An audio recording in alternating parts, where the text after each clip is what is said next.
Hello, moi c'est Faustine, on se retrouve aujourd'hui pour parler moodboard. Alors moi je suis graphiste, multimédia et web designer et j'accompagne les solopreneurs débordés à gagner du temps grâce à une communication visuelle cohérente. Donc ici dans cette vidéo on parle moodboard. Alors déjà c'est quoi un moodboard? Un moodboard c'est tout simplement une planche d'inspiration et tu peux en faire à peu près pour tout. Si tu crées une nouvelle recette, si tu as envie de changer la déco de ton appartement, si tu as envie de créer une nouvelle collection, voilà, tu peux tout faire. Et il y a aussi ce qu'on appelle les vision boards, c'est-à-dire que tu vas coller différentes photos et en fait c'est ce vers quoi tu tends pour ta vie, tout simplement.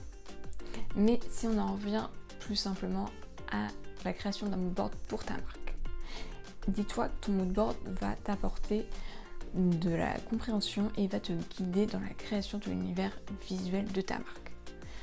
Tout simplement parce que tu vas rassembler différents éléments et que ça va être ton fil rouge tout du long.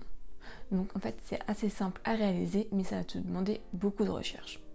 Sur un moodboard tu peux choisir d'utiliser des photos, des vidéos, des gifs, des illustrations. Tu peux même utiliser par exemple si tu crées une collection de vêtements, des textures, des bouts de tissu. Voilà, tu peux tout simplement tout mettre, c'est à toi de voir ce qui va te servir et ce qui va t'être utile. Dis-toi bien que ton moodboard va servir de repère à toi, mais aussi aux personnes qui vont travailler avec toi. Ce moodboard va nous faire comprendre l'univers vers lequel tu veux aller. Donc si on prend par exemple un moodboard pour la création de ta marque, dis-toi, tu peux créer différents moodboards avec différents univers. Tu peux avoir une planche de moodboard tout simplement avec des couleurs. Tu peux en avoir une autre avec des exemples de typographie, d'autres avec des logos. Voilà, c'est assez varié. Mais ce moodboard doit être utile, il doit être fait pour toi et il doit être simple à utiliser pour toi. Du coup, on va regarder ensemble quelques exemples. Donc tu vois ici qu'il existe plein de moodboards différents, tu peux en avoir pour tous les styles. Comme je te disais, en fait, c'est vraiment à toi de créer le moodboard qui va être utile. Donc si on prend des exemples, là tu vois, hop là, on va retrouver des couleurs, là on peut, voilà, c'est un style, on comprend que c'est un univers avec des couleurs assez neutres, assez claires, assez pâles, et voilà, ça traduit la direction vers laquelle tu veux aller. C'est super important que tu gardes ça en tête. Et n'oublie pas que tu peux créer aussi différents moodboards pour créer différents univers et voir vers quel univers tu vas le plus aller. Il n'y a pas de règles spécifiques dans la création d'un moodboard, à toi de voir comment tu veux le créer. Par exemple, ici, on va avoir un moodboard beaucoup plus solaire, un peu plus frais, plus peps, un peu plus vacances. Et tu vois qu'il n'a pas du tout la même forme que tout à l'heure. Là, on a mis une photographie, une citation avec en dessin, encore une photographie. Là aussi, on a mis du texte, du lettering. Et tu vois qu'on a remis des touches de couleur, on a redessiné dessus. Donc là c'est pareil, tu vois, on va prendre un exemple pour par exemple la décoration. Donc tu vois, on a une ambiance générale, on a remis des éléments, des couleurs, on a redessiné par-dessus. Tu vois, tu n'as pas besoin d'avoir beaucoup d'éléments sur ton moodboard pour que ça traduise et qu'on comprenne l'univers vers lequel tu veux aller. Donc toujours garder ça en tête. Donc là on avait celui-là, tu vois, dans la même composition, on a ce nouveau moodboard qui est à peu près construit pareil, couleurs, une petite illustration, de photos. Là on a mis un objet en avant pour qu'on comprenne aussi le style. Il n'y a absolument pas de règles du tout, à toi de faire comme tu le sens et surtout ne te prends pas la tête sur comment tu vas organiser ton moodboard. Le plus important ce sont les éléments que tu y mets. Le reste tu pourras toujours le rendre un peu plus joli après, mais ce n'est pas la chose la plus principale. Donc voyons ce que je peux te trouver après dans un autre style. Voilà. Ici par exemple, on va avoir des exemples de textures. Donc là aussi pour une décoration, tu vois, on a le lit, on se dit que ça va être plus dans une chambre. Donc un univers végétal, du vert, du blanc, des couleurs un peu plus pâles. Et on a rajouté des motifs aussi. Donc là, je pense que voilà, tu as un quadrillage, là du carrelage, ça donne vraiment l'idée vers laquelle la chambre ou la pièce va ressembler. Si je te montre ça aussi, Tu vois, là, on a rajouté des morceaux de texture, un bout de parquet, là, peut-être un bout de moquette ou un bout de tapis.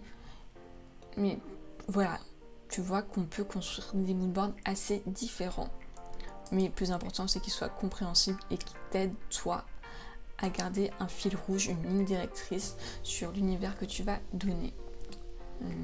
Voyons ce qu'on peut trouver d'autre et qui peut être intéressant à voir. Donc tu vois, si tu vas sur Pinterest, tu vas déjà pouvoir trouver plein d'inspirations. Donc à toi de voir. Inspiration. Voilà, ici par exemple, exactement, on n'a que des images. Et pourtant, on comprend l'univers vers lequel on va aller. C'est plutôt un univers un peu solaire, l'été, les vacances, du bleu, du jaune, détente. Donc voilà, tu peux aussi le faire juste avec des photos. Il n'y a pas de souci. Mais qu'est-ce que je peux te trouver d'autre? On va les voir là-dedans. Hop là. Après, tu peux aussi créer tes moodboards en fonction de toi, de ce que tu sais faire. Voilà, si tu sais un peu dessiner et que tu sais que ça va pouvoir t'aider en redessinant comme ici des petits éléments, n'hésite pas à le faire. Moi, je vais te montrer quelques moodboards que j'avais créés. Voilà. Je vais les montrer ici. Donc là, tu vois, on est sur un univers automnal. J'ai juste mis 3 photos, des couleurs, un fond de couleur. Et pourtant, il n'y a pas beaucoup d'éléments, mais on comprend vers quel univers je veux aller. C'est pareil pour ce moodboard là, on reprend le système de 3 photos, les couleurs, mais on a la ligne directrice qui revient et un univers qui commence à se dégager, comme pour celui-là, où directement on va comprendre qu'on est plus en été, sur le voyage, avec les couleurs un peu plus solaires, le mélange. Et en fait, tu vas déjà pouvoir te rendre compte si ton univers, en fait, il marche, il correspond, et ça, c'est hyper cool. Et du coup, là, un dernier moodboard sur le même principe, tu vois 3 photos des couleurs. Donc, vraiment, tu peux faire ça comme tu veux. Donc voilà, tu vois qu'il existe plein de styles de moodboard et que tu peux en créer autant que tu veux. Le plus important, c'est qu'ils répondent à tes besoins. N'oublie pas quand tu crées ton moodboard que celui-là doit répondre à ce que tu veux créer par la suite.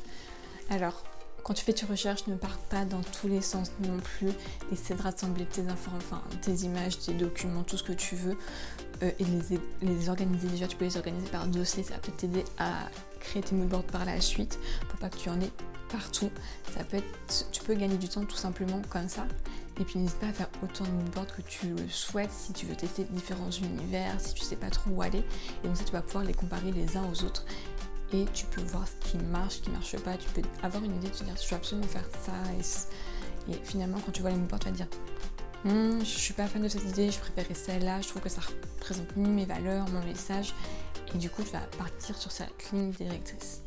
En fait, ce travail de moodboard, tout simplement, c'est pour te faire gagner du temps par la suite.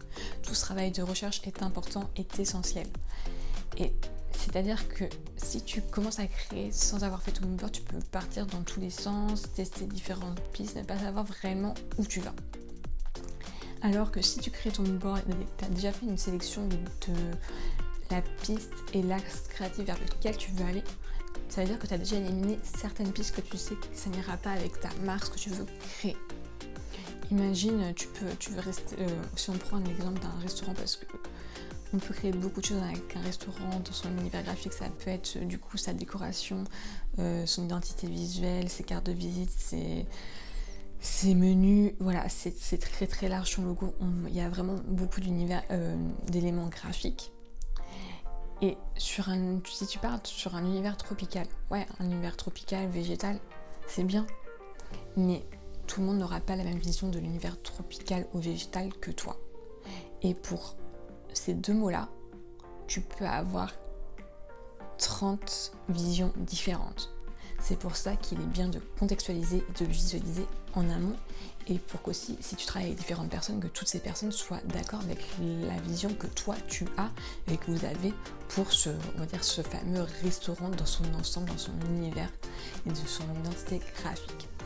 Donc c'est pour ça, n'oublie pas que ça va te servir sur le long terme, et puis si tu l'as toujours devant les yeux, ce sera ton élément clé, tu pourras toujours t'y référer, y revenir Et quand tu vois que tu pars un peu tu quittes un peu la route, eh bien tu y reviens en regardant ton moodboard en disant voilà, c'est là que je dois aller. Après, il faut être honnête, ton moodboard c'est pas forcément la vérité vraie. C'est que ça se trouve quand tu vas tester différentes choses dans la création, tu as des choses qui vont devenir plus évidentes et que tu n'avais pas mises dans ton moodboard, ou certaines choses qui vont évoluer. Mais c'est pas grave. L'important c'est que ton moodboard reste ton guide dans ta création et que tu aies cet axe, ce fil rouge à suivre. Donc voilà, je ne sais pas si tu utilises les moodboards dans ton entreprise ou dans tes créations, mais si tu ne le fais pas, je te conseille, ça t'aidera et ça te fera gagner du temps. Si tu as aimé cette vidéo ou que toi-même tu crées des moodboards, si c'est un processus différent ou tu ne sais pas par où commencer, n'hésite pas à m'envoyer un message, me ferait un plaisir de discuter avec toi. Et si tu as aimé cette vidéo, n'hésite pas à liker juste en dessous. Et moi je te dis à bientôt pour une prochaine vidéo. Bye bye!